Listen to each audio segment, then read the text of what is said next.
We've shown you a few very close-up views of a well-known location in the Treasure Valley. It's part of a new segment we're debuting here on the 208 called Where You At? Yeah, I know, it's not the best grammar, but we're going with it. Also, where we've fallen short when it comes to grammar, we hope we make up the ground when it comes to teaching you about the 208. So have you figured out where it's at? I've had people say it's Initial Point out in Kuna, the C.W. Moore Park in downtown Boise, even your mom's house. That was a good one, clever. Did you notice the 1857 date, the cast iron cylinder? It's the cannon on Idaho's Capitol grounds. Cast more than a century and a half ago, it's been standing sentinel outside the State House for more than a century, like ringing the bell at the bottom of the Capitol steps. If you or your kids haven't climbed on top of that cannon for an epic picture, have you ever really been to the State House? Probably not.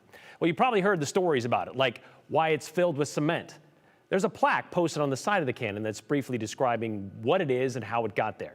42-pound Seacoast gun donated in 1910 after being used in the Civil War. But was it?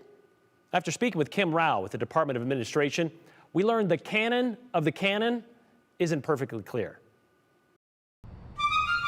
Here's what's true. It's a 42-pound Seacoast gun. The 42 pounds referring to the size of the ball, not the cannon. It was put in place on the Capitol's southwest lawn in 1910. There also used to be a pyramid of cannonballs stacked alongside until they kept getting stolen.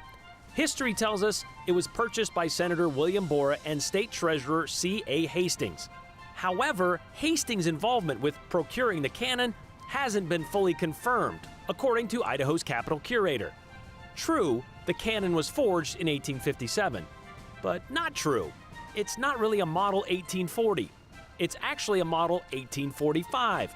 The U.S. Army had moved on to Model 45s after 1855. Verified, it's a relic of the Civil War era. Unverified, it actually saw combat in the Civil War.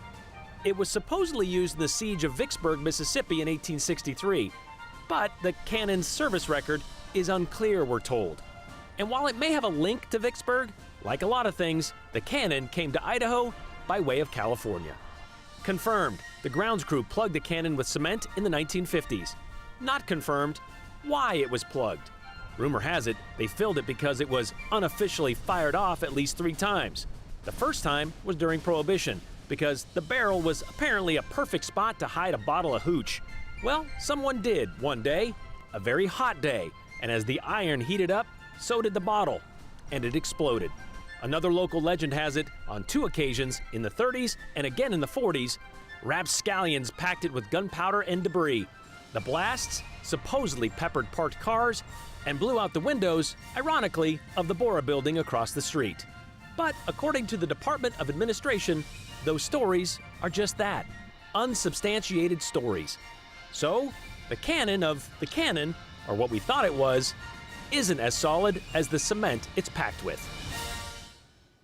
Even I've heard and repeated those same stories since I've been in Boise, that yeah, somebody tried to blow it and shoot it, but I guess it never happened, or at least we can't verify that it actually did happen, but now we know better.